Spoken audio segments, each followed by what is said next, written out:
This is problem 4 in Mod 6, and we're looking at a problem that we've already done as problem 1. We built the linear program for that problem, and you see it over here on the right.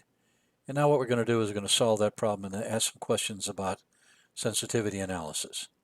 So let's begin with the structure that we create to allow our solver program to read the data for this problem formulation.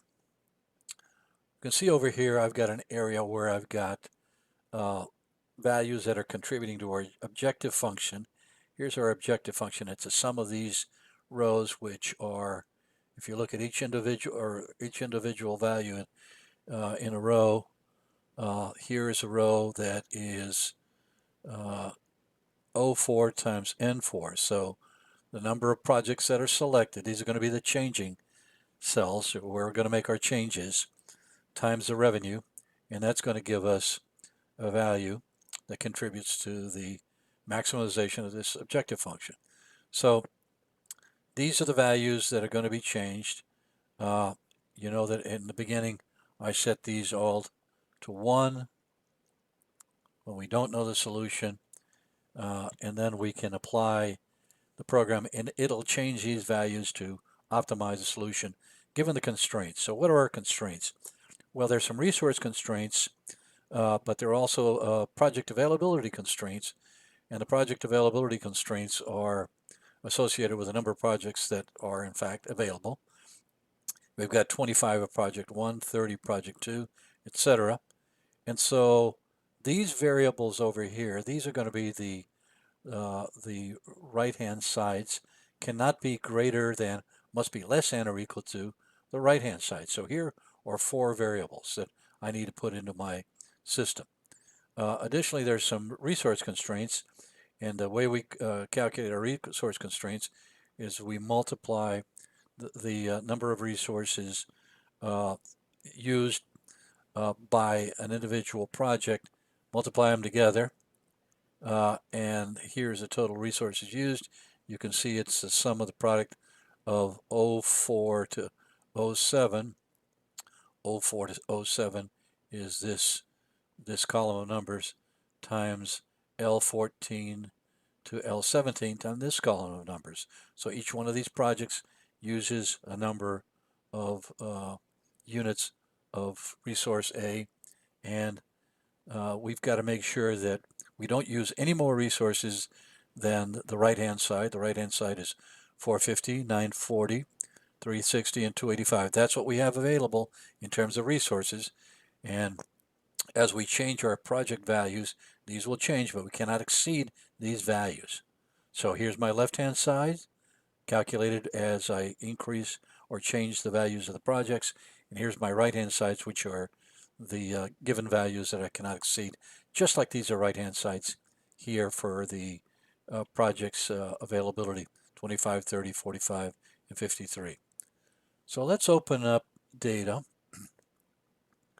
and let's go to solver.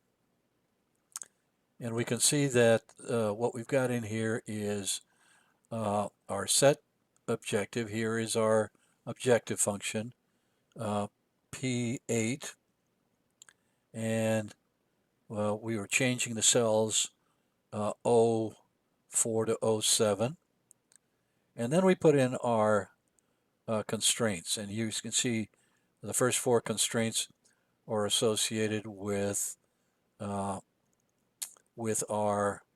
resources, and the next 4 constraints are associated with the limitations of the number of projects that I have.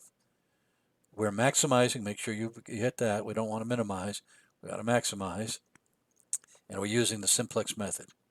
So we hit solve. It's found a solution. Here are the values that it's found. You're gonna take on 25 of project 1, 30 of project 2, 20 of project 3, and none of project 4. I can collect that information in a answer and sensitivity reports. I hit OK, and it'll produce those reports. Now I've taken those reports and pasted them into this sheet, so I won't do that at this point. but we are going to keep the solution. And we look down here and ask the first question. We've done a solver, a part A. We're going to keep those two reports. You discover that you actually have more resource C than you thought, 460 rather than 360 of resource C. So if you do that, are you happy with that? Well, if we look at the solution here, you're not happy with that. There's no value to receiving more of a resource that's not fully utilized. Why? Well, because C is not a binding constraint. So you can see right here that C, resource C, is non-binding. You've got you used 160 of the 360 that's available.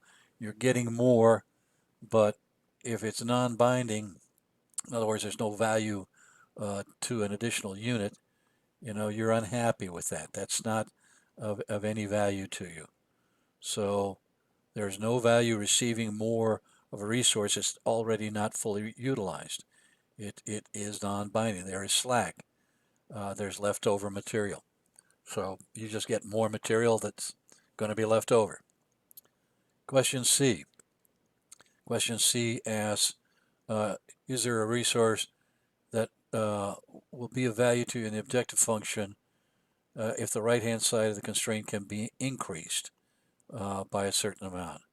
Well, in that case, what we'd be looking for is a binding constraint, and resource D is in fact binding. You can see resource D is binding. It's the only one that's binding, and if it's binding, it has a shadow price. Resource D shadow price can be found right here. It's 5,500, which means for every unit that I can add of D, I will achieve 5,500 more units in my objective function. So yes, resource D is binding. If we increase the right-hand side, the value to the objective function is 5,500 units. And the shadow price, sometimes called the dual price, shows that. Finally, we're asked about reduced costs. And reduced costs are changes in objective function coefficients. We look at the, is there a reduced cost in the sensitivity report that has a value for a variable that is 0 in the optimal solution? So do we have a variable that's 0 in the optimal solution? Yes. Project 4 has a variable that is 0. So we look at the information in the sensitivity report and we see that project 4 final value is 0 and it has a reduced cost of minus 2,500. What that means is that my current 1,950 is the objective function coefficient. I can go up by an amount 2,500 and it remains 0. If I exceed going up by 2,500, in other words, 2,500 is 22,000 for a coefficient there. If I exceed 22,000, then project 4 will come into the solution and take away from some of the other variables. Why? Well, because it'll be more attractive. The coefficient in the objective function will be higher and high enough to make it an attractive addition.